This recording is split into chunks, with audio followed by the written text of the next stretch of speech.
Don't let things bother you so much. Relax. If you notice, there's a reason why they get upset.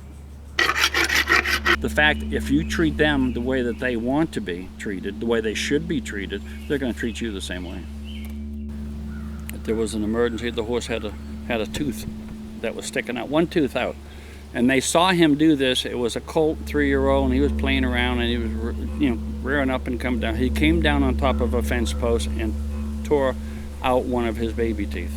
And the vet looked at it. They called the vet. The vet looked at it, and he couldn't do anything with it. They couldn't even get close to the vet to tranquilize the horse so that he could, look at it, because the horse was so bad. And they had called me, and I went up there, and they want to know what we're going to give him. I said, I'm not going to give him anything. Let's look at it first and see what. Well, you can't get to him. Well, I got to him, and I looked at it, and I could see that the tooth was stuck against his like the roof of his mouth and his lip. It was just pushing the lip out.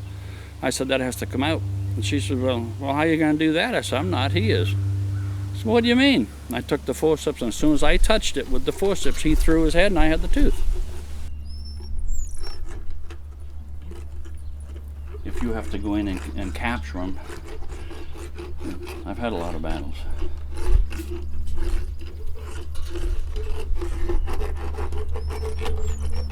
The bottom teeth are a lot more sensitive. So if they're a little nervous, I always start with the top.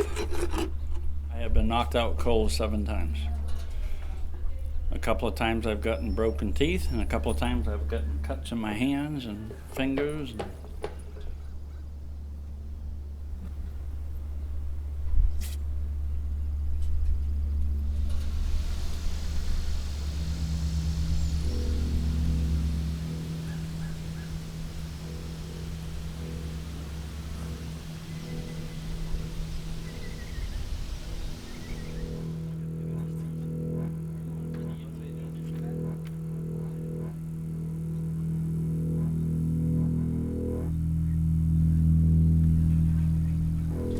1972, I saw another man doing it that was afraid of horses, and I was talking to one of the state veterinarians at the racetrack about it, and he told me that if I was dumb enough I wanted to learn, he'd be smart enough to teach me. I had seen a few other people doing horses that they were afraid of horses, and when the horses would jump around a little bit or move their head quickly, they'd bail out of the stall. They'd back out, and one guy grabbed me and said, "Get out of the way, these guys will hurt you." And that's when I decided that I wanted to inquire about it, when I contacted the state veterinarian about it. This veterinarian took me to his farm and worked on some of his horses and showing me to reach your arm up inside the horse's mouth and everything else, and it was just completely a new world. It was just a really new world to me. You see, with her backing up like this, if I stopped and hollered at her and told her to get up here, everything would get worse.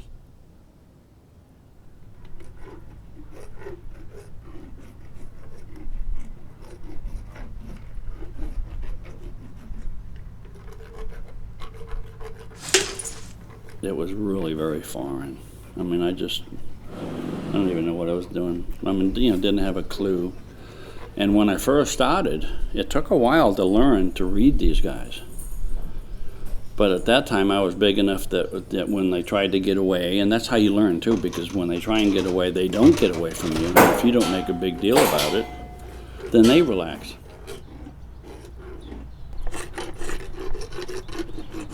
You better, bud? Sweet. See his eyes relax and everything? There's nothing to worry about. I've known John since I was a kid, and I've watched him do horses for a long time, and I've never ever seen him trank a horse. I've watched other dentists and boarders that have other dentists come in, and they don't even walk in with their tools. They walk in with a needle and syringe to sedate. They don't even give them a chance. They just walk right in and sedate.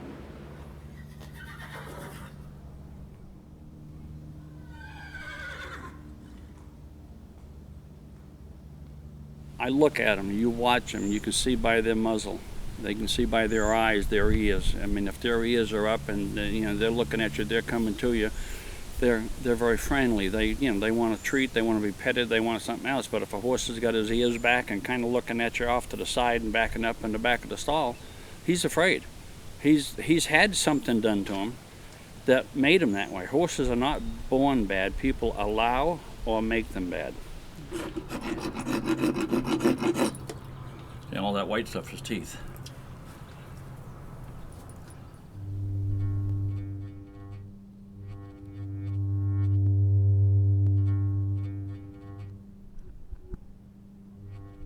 See him chewing? That's what he was chewing on. See how it's all foamy and stuff? They're just taking his tongue and chewing it, trying to push it out of his mouth. Huh, buddy? Yeah.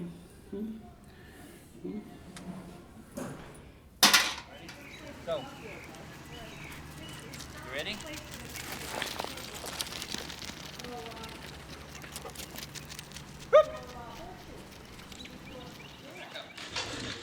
Back up.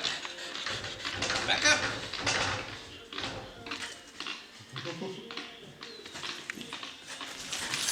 Sorry, buddy.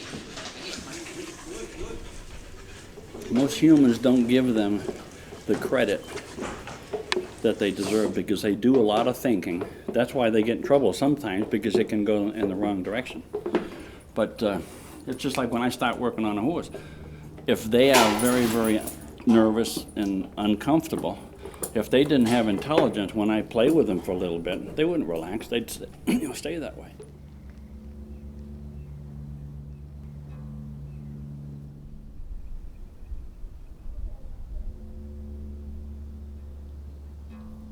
I was at a place out in Charlottesville, probably 25 years ago.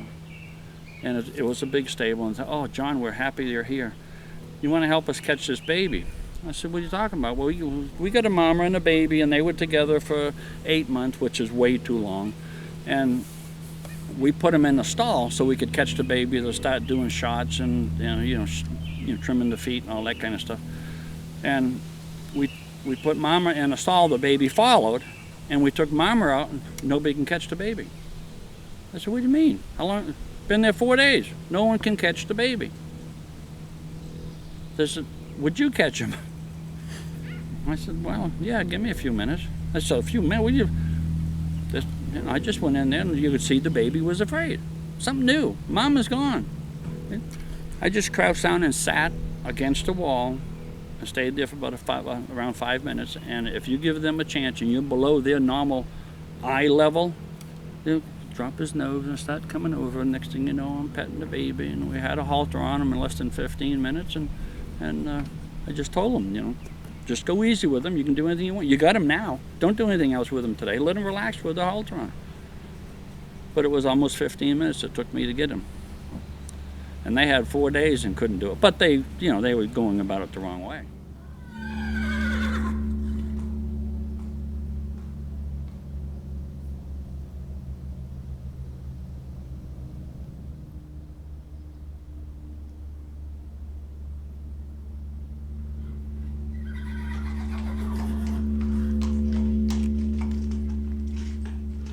You go to, discipline them or whatever, and they come to you looking, "Okay, I'm sorry. They're looking for forgiveness.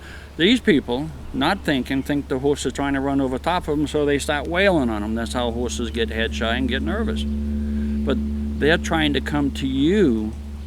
They're just so gracious. I'm sorry I did that, and a lot of people might think I'm crazy for thinking that way, but that's the way that I think with them, and evidently it must be correct, because 40 years and I've never had to sedate a horse to do anything with them. You have to, the fact, if you treat them the way that they want to be treated, the way they should be treated, they're going to treat you the same way.